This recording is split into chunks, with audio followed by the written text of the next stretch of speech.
ایک ہی رمضان کے اندر ایک آدمی روزے کو توڑتا ہے کھانے پینے یا بیوی سے ہم بستری کرنے کی وجہ سے،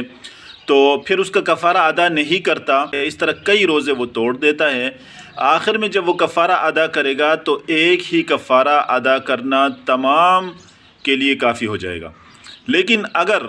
وہ مختلف رمضان کے روزوں میں اس طرح کرتا ہے کہ ایک رمضان کا روزہ توڑا، پھر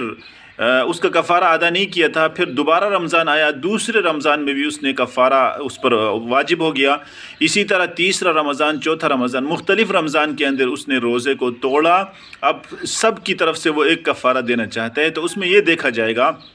کہ اگر وہ ان روزوں کو بیوی سے صحبت کرنے کی وجہ سے توڑا ہے تو ایسی صورت میں ہر ایک کے لیے الگ کفارہ دینا پڑے گا۔